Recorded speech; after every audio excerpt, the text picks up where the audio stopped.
Clearly, we don't know what the kind of devices or the operating systems are going to be at the future, but it's pretty clear at the moment that our connected devices have become our primary interface for the world. We've created an app economy worth around $3 trillion in the last 10 years, I guess, since the development of the smartphone.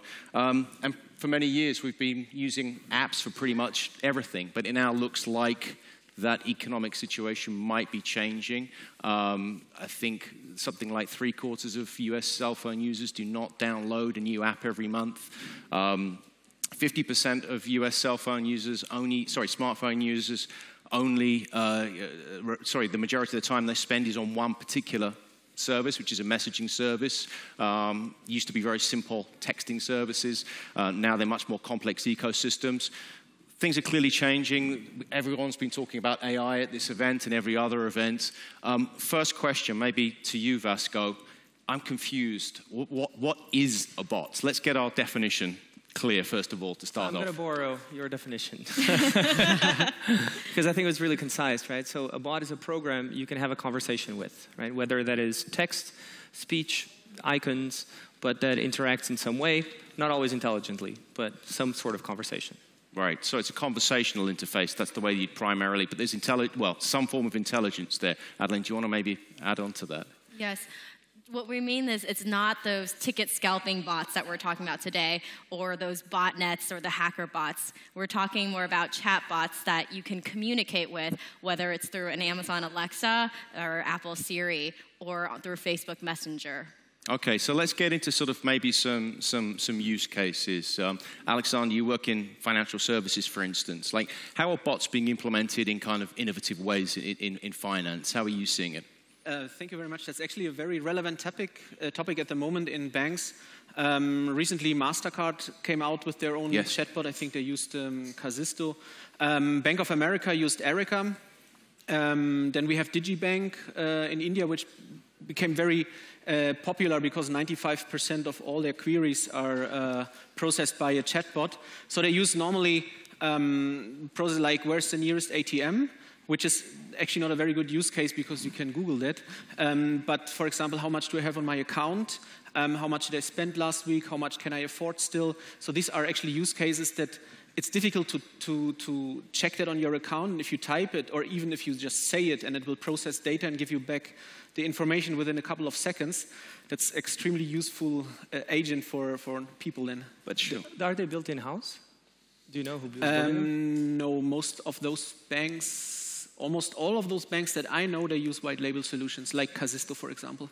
But they always seem kind of limited, right? I mean, they always seem like there's kind of a set of prompts you can use, you can check your account, etc. You can't really go out of the parameters, you know, like once you go outside of the programmed stuff, it doesn't really work. That's actually very dangerous because that means people expect more from a chatbot or a virtual assistant than they can deliver at the moment. Yeah. And when companies like financial institutions like banks overpromises, you will have this, like the AI winter, you will also have a bot winter maybe starting in summer, and then people will go the other way around. They say that that's completely useless, even though it's actually very helpful.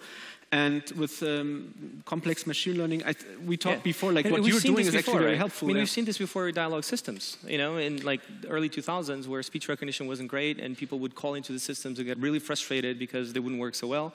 And immediately people start saying, you know, this is not working, you know, and in fact, if you look at statistics, it was working. Yeah. Is this one of the challenges, though, with AI generally, is that we're always told, oh, in 5 years, we'll be able to do X or Y or Z. And the actual pace of innovation, although we talk about, you know, accelerating and exponential technologies, it's actually not going we're not solving some of the problems that we think that we might be able to solve, you know, in the sort of, in the long term, in a shorter time span. That's something you recognize in, David? I see that we're solving a lot of problems that were very difficult for decades. So machine translation, machine understanding, the understanding of language through visual recognition, that multimodal correlation. So expect that we'll see a lot of breakthroughs in bots as well. Still, most chatbots in the world are expert systems, expertly authored by people, and so it's just as good as the amount of creative writing, effectively, that you put in, or the expert input that goes into the system. And so there will always be fringe cases and uses of language that such a brittle expert system will break on. However, the application of the leading natural language understanding and natural language generation technologies means that that some bots are starting to be able to answer those kinds of unusual phrases. But there's something. So I think one of the things I face a lot is something is a little bit on the public perception that you said. This idea that, for example, machine translation is solved, right? Which is very far from the truth. Yeah. But we all think like, oh, yeah, Google, that solved it. But if you look at and there's definitely a lot of anecdotal evidence of, interesting use cases with machine translation that it looks really good. But if you use it in a business sense, it doesn't work, right? I mean, we're still definitely much better than statistical methods, but even deep learning models, they're at blue score of, 70-something, right? So they're getting better, but they're nowhere near where you'd need to use them directly in a business application. They're fun. I mean, obviously, bots are hot because they're generating business. Yeah. And so it's not that chatbots are a failure. They've actually been successful. Oh, yeah, very much. For decades, they've been... I think they can be successful even if we don't solve the hard problems, right? I think it's not dependent on solving the hard problems for them to be successful. But Adeline, you're putting a lot of these into practice with businesses. Like, what are your clients, how are they using them at the moment? What are they looking for from someone like you? So usually when I think about bots, there's 3 categories I put them in. First, customer service bots. So those are very exciting for businesses because for the first time, they're able to scale their business without scaling their customer service costs. Then you have marketing bots, and those help companies disseminate their products. They're kind of like, the next wave of social media. And then the third type are feature bots. So they basically take whatever feature you have as a company and enhance them. So to describe each of them, so customer service bot, KLM has a wonderful customer service bot on Facebook Messenger. Yep. And through that, you can get your boarding pass, talk to a customer service agent, select your seat. And that's an example of taking customer service and just making it into a bot. Then you have Sephora, for example, on Kik, and they have a great marketing bot where they're teaching girls how to put on makeup and helping do makeup tutorials, as well as let people actually buy and shop through that bot. And then the third type is, for example, ADP, which is a huge company in the US that does all HR, human resource services. They're building an internal bot that, in a way, unfortunately, is probably replacing the basic mundane work of a human resource agent. Rather than having to ask your human resource person, what are my benefits, what are my times, this bot will actually track, when time you come into the office or what time you check out, when your vacations are, and will help manage all your benefits for you. And so that, in a way, takes the core functionality of ADP and makes it into a bot. Can you, in these kind of circumstances, if you're looking at kind of like it being a customer interface, can you really kind of develop the depth of relationship with your customer with a bot? Like, can you give them a backstory? Can you give them cultural awareness? Can you make them almost kind of feel like real, genuine human beings? Yeah, so there's definitely changes in the design paradigm between a conversation, so if you're doing Alexa or voice-based, and then a text-based, if you're doing a messaging bot, and human kind of interaction right now with GUI and websites.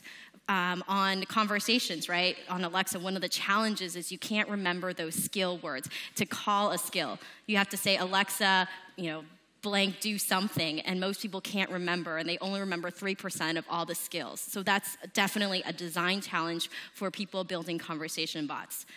On the messaging and text-based side, you don't have a big screen where you can put different, product discovery. So it's very hard to do shopping on a bot. And then with the conversations, you have to assume, very basic information about the customers immediately and start a conversation with them there. But the benefit of a conversational bot is that people, when they're talking to a bot, they feel like they're talking to somebody. Right. And study after study has shown that people are way more willing to tell personal information to a bot than to a survey or a website. That's actually something very dangerous that the creator of ELIZA said, Weizenbaum, German-American scientist. Yep. He created this ELIZA, and then he was negatively surprised how openly people are speaking about their feelings, about their inner things to machines. Yeah. Even though they know it's a machine they're talking to. And he criticized until the end of his life, there should be always a human at the other side controlling the system. Right. But I think we're designed, right? We're designed like that. I mean, language is such a personal thing. It's something we're so designed to interact with that if you're interacting with a technology through language, you can't help but be emotionally connected, right? It's very easy to humanize it and to immediately, let your imagination think that there's an actual someone behind that language because it's our natural interface. Right? That's actually for banks, when I can skip in here, and that's something, there was actually a very, the customer relationship management is quite different. And for banks, it's even more difficult because they have their marketing strategy in place for some years. So they need to adjust a lot to this new type of customer relationship. But there's a very funny study, like a survey that was conducted on assistant AI among 12,000 users. Would you imagine yourself falling in love with your virtual assistant? And almost half of the people responded with yes. So imagine a bank, which is per se already more conservative, potentially half of their customers could fall in love with their agent. How do they cope with that? That's a complete different level of CRM. That emotional connection, though, can bring a lot of value. Yeah, definitely. There's a lot of responsibility that comes with that for companies that do it, but that's always been true for the arts as well. And so in a way, bots bring the arts into these forms of commerce. And so we know fictional characters. People fall in love with animated characters or characters from novels. Yeah. And so this automation of this human-like presence, social presence, then can open up all kinds of emotional connection. And I think the arts can be misused. They can be used for propaganda, and they can be used for mismessaging. However, they do bring a lot of value to our lives, and so then the conversational assistant is like the essential natural interface in a way. However, a lot of studies show that people can share a lot more information and make a more personal connection when they're having a face-to-face interaction than merely a voice interaction over a phone. So that's where the animated interface becomes really, really compelling. So computer-generated imagery generate lots of billions of dollars. So that physical presence is in a sense the next step in bots. That's kind of what my team is trying to develop with robots. On the other hand, video games and virtual and perhaps augmented reality presence, physical presence, then gives this visual dimension to bots. Which how's the uncanny valley working in that case? Well, the uncanny valley was cited in the 80s.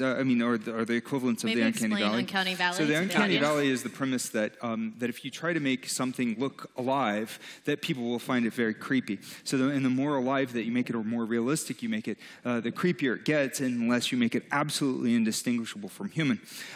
However, this is a conjecture rather than a tested or proven theory, and in computer graphics, there was a barrier where they were saying you could never make animated feature films or do realistic faces. But then Toy Story happened, and suddenly the industry started scrambling to make movies with these animated lifelike characters. Yeah. And video games are interactive characters that look very human-like. I did some studies during my PhD research that showed that people would accept human-like robots if the aesthetic was really good. You design the aesthetic well. When you say the aesthetic's really good, what do human beings want from a bot with a physical presence? Well, that's the thing, is that the science can't tell you exactly, but artists figure it out. Yeah. So this combination of engineering and science and artistry together is design. You put the design in the equation, and suddenly you've gone from making just a cell phone to an object of desire, an iPhone, the first, addictive, really addictive cell phone experience. And but so however, anthropomorphic design is even trickier. And that's why there aren't very many highly realistic artists that can do realism, artists that can do animation are in high demand and they're highly paid because they do this intuitive aesthetic, social aesthetic problem solving.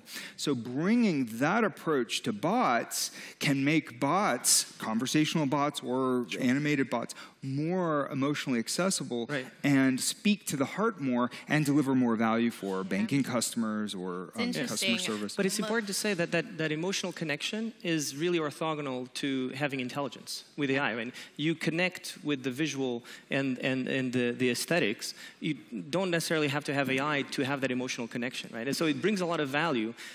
Sometimes the things that I worry is that I think a lot of discussion is that as if we're on the cusp of having AGI, artificial general intelligence, that's going to be applicable to bots and they're going to take over.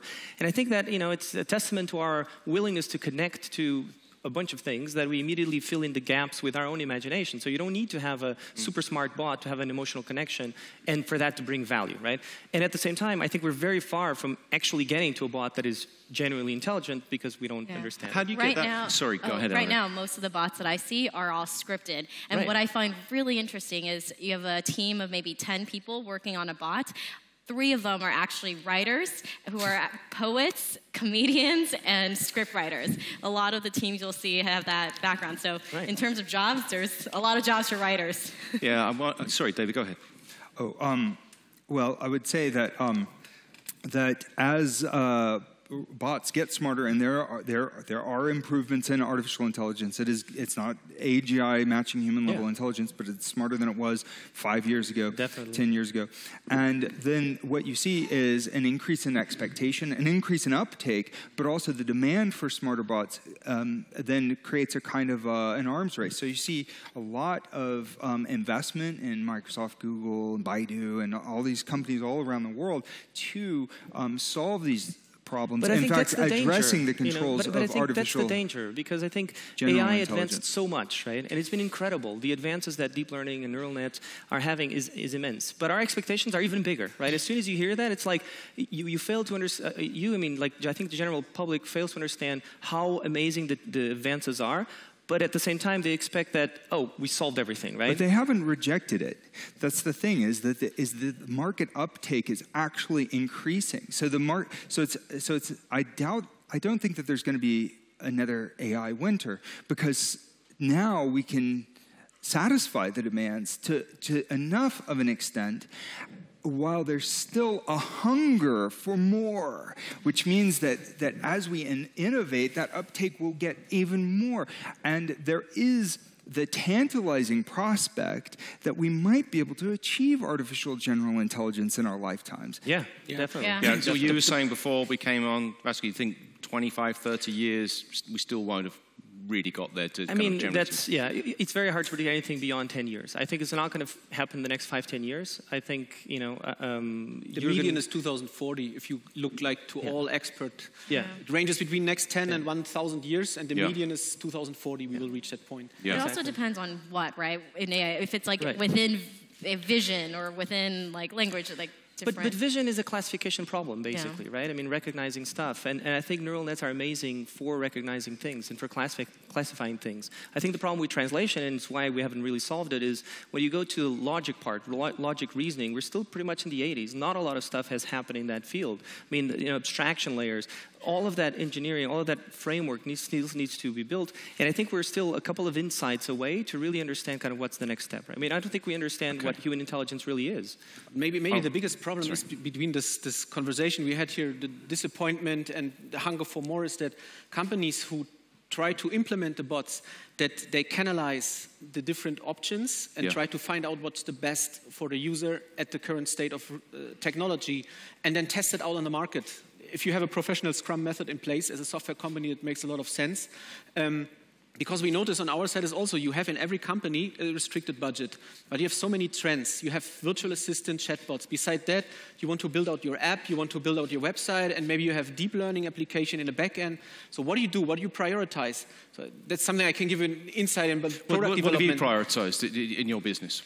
So what we do in that case, what we also would recommend is that you take all these trends as buckets and then you break it down by current market research. So for example, you can say, virtual assistant, what's a natural environment at the moment? So I look at the statistics, 43% is they use it at home, 36 is in the car, and then 10% on the go and less at work. Okay. So it makes sense to start a use case at home. When you have at home, you look at the market players. We mentioned in the morning Alexa. Very close to that is Google. At least in Germany at the moment. In other countries it can be different. Then you break it down, okay, which one you want to take for your first use case. And then you check which queries would your customer would take. And then you have exactly the categorizations that you mentioned. You say like transaction or about the product or customer service password request. You prioritize that and then you check for technical difficulty. It's much easier to implement something like where's the nearest ATM, what's the product about, but conducting executing a transaction has a lot of security issues. That's actually the biggest challenge for banks to implement chatbots because you need the security behind that. Sure. And once you have this prioritization, you put that for the virtual assistants against the prioritization of chatbots, against the prioritization of apps. And then you put that all together and make your roadmap for what you think would make sense. And then you throw one by one on the market and test it. And what does not work, you take back. Because the writers, I think you mentioned before, there was also an example where writers put 100 questions and the market used only 30 of that. So it's overbuilt. So you should start it with small and then test it on the market. So we've been talking about what's going to be happening in sort of 30, 40 years. I think that really any conversation today when we're talking about bots, you can't separate it from what's going on with messaging apps, particular WeChat in China and Facebook Messenger. But there is one problem to that, because the market data you have, they are on the current state. If we look back 2 or 3 years ago, if you would say what's the trend in 2017, it would not work if you start with 2014. Yeah. So everything you built on that prioritization would work for the next 6 to 12 months. If you make a longer strategy for what would work in 2 or 3 years, you are exactly on the question, what's the DLD is about, what's next? Because that's not so easy to find. Well, I'm interested to know, like, and maybe Adeline, you should take this, like, how's that ecosystem, the messaging app ecosystem going to sort of develop? How do you see that playing out over the next few years? So right now, the messaging platforms are very segmented by region. In the US, it's all about Facebook Messenger. They announced the messaging bots on Messenger last year in April. And so you see, I think there's about 20,000 bots already now on Facebook Messenger. But in Asia, like WeChat has started to have these official accounts and bots on there for quite some time. And it's a much more developed platform. One of my favorite examples is actually regionalization and how different companies approach their bots. So Microsoft, we've heard about Tay, all of us, right, and the failure, so I won't go there. How they created on Twitter, and it became a racist within, very shortly. And then Microsoft, though, most people might not know, also created another bot called Xiaobing, which I thought was very creative in their naming, and on WeChat. And this bot was in the form of a little girl and had over 24 million people chatting with it over a course of a few months. And people ended up loving the bots, like you said. Like millions of people told Xiaobing, I love you and stuff. And it was a completely opposite experience of Tay. And it just also shows like the messaging platform and the power of WeChat in China and the ability for it to, disseminate to so many different people, and how we can learn from maybe non-polluted bots on that platform. Maybe I have a question to you regarding that, because I noticed that, at least in Germany, there are these organized tours you can make through Silicon Valley. So some of them are very interesting because you see new solutions. Others are less like fancy pants. So you can go around there and you can tell later you were in Silicon Valley. So my theory, or more my perception, is that if you want to know what's going on tomorrow, in the midterm, you go to Silicon Valley. But if you want to know what's going on the day after tomorrow in the longer term, you should better go to Shanghai or other southern China, because I noticed the pace of innovation is there much faster than in California. Is that, do you have a similar perception? Or? Well, David, you're based in Hong Kong. I mean, you should be the person maybe to take that on. China is very interesting because the kind of innovation that drew me to China was related to low-cost consumer products, in particular the toy industry, where there is an incredibly fast design cycle, and you had to develop the electronics, mechatronics, and an aesthetic interface on it, which is and the quality has to be great, and the cost has to be incredibly low, and very low return rates, and incredible safety standards par with medicine.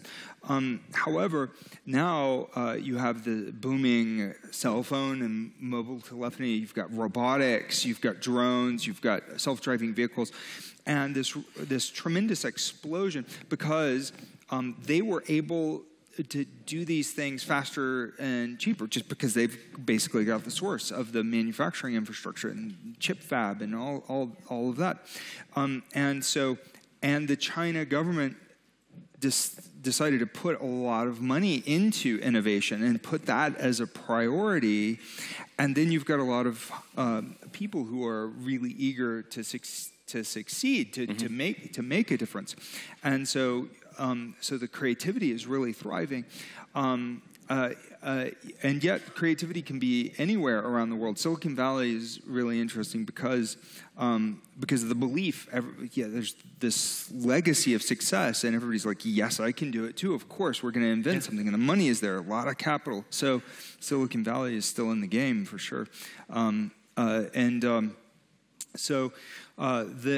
lot of these technologies are now democratized, so you could see this stuff spring into existence pretty much anywhere in the world. Do you think bots might be the kind of the democratization of AI in the sense that everyone has access to them in the way that maybe only kind of researchers have access to a lot of the tools that you need in order to build? Well, I mean, you're seeing a democratization in deep learning too. So TensorFlow. So you see these technologies going out to the world, and so one of our groups is in Ethiopia that we're working with, and we hired a bunch of people there through our AI groups, and these are brilliant people who otherwise would just basically be doing websites, but now they have started taking a lot of the work that we're doing, and basically people are starting to take all these tools, and you're seeing lots and lots of innovation. A lot of them are open source. A lot of the big companies like Amazon and Google, they're fighting all for the platform. Yeah, and they're all making Is it a new platform war, do you think? I mean, is this a new platform war? There's one thing I wanted to say about the democratization. I think one of the challenges, and that's actually what got us into the bot. So we built an API for bots to become multilingual. I think that's one of the challenges for having bots become democratized in terms of use all over. Is you see this is so cultural, right? I mean, you have a bot. Typically, bots are trained in one language, and then they exist in that language because you need a lot of training data.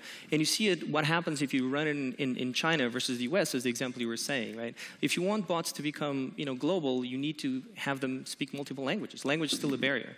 And on the other hand, I think they're also democratizing on a different scale, which I think is very interesting. For me, for example, the first time that I've built a bot, it reminded me of the first time I started coding. So it used to be that when you coded, again, like when I was 8, right? I started coding around that age. And I remember coding something that was very simple, like, the circle after the square. But games look like that, Spectrum 48K. And so you felt like you were building something that was kind of state of the art. And nowadays, if you want to build a game, you need like teams, reams of people, millions of dollars. But when you build a bot, it actually is very pure, right? Because the interface is so clear, you can very quickly, as a kid, build something that looks like the things you're seeing online, right? It's very rare. So it's actually democratizing, creating things that inspire people to be in computer science, I think. And there's so many platforms now that you can promise a bot in a day or something like that, or even less. Right. So, in terms of the people you're working with, Adeline, what should a business that is embarking on this process? What would you advise them? How do you think they should go about it? I would say first figure out why you want to build a bot. I mean, goes back to the fundamental strategy. Like, what is your goal, right? Yeah. Like, fundamentally, are you trying to learn about new technologies, and that's why you're just dabbling in this so that you can be ahead of the game so that you're not late when bots become everything? Or is it to actually get new customers? And if that's the case, then how are you going to market this bot? What is the functionality, and how is it going to work? Or is it to, make sure that your customer support team, you're able to scale it? And the customer support, actually, I think is super interesting. Businesses are super cautious about their brand, and they don't want a bot to go rogue and ruin their brand. And so on the customer service side, which is an area that they are very sensitive to, I've seen a lot of companies actually do a cyborg model, where you have a half bot, half human, and you use the bots and artificial intelligence to augment the intelligence of the human. And with that model, you actually see human customer support people achieve 25, 35, or even more percentage of efficiencies by using an AI to help. Digital Genius is an example of a company doing that. They're really doing great. Customer service right now is basically our main focus in terms of translation and enabling people to augment themselves by interacting in multiple languages. And kind of the bot API came out of that, right? Because you realize that the same problem that we're seeing with customer service agents was happening with bots, right? You'd have this customer service bots that only spoke one language also, because if they're trained in the tickets that a company has, typically there's one language that is predominant, right? And so you end up having basically in English.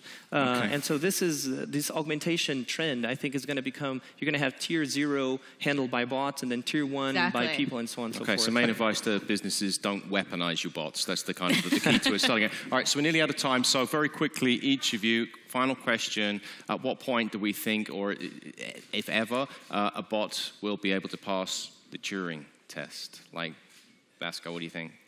So technically, they did, right? In the prize for a Turing test, that happened a couple of years ago. But the conditions are kind of weird, right? Because the bot presented itself as a 13-year-old that didn't speak English very well.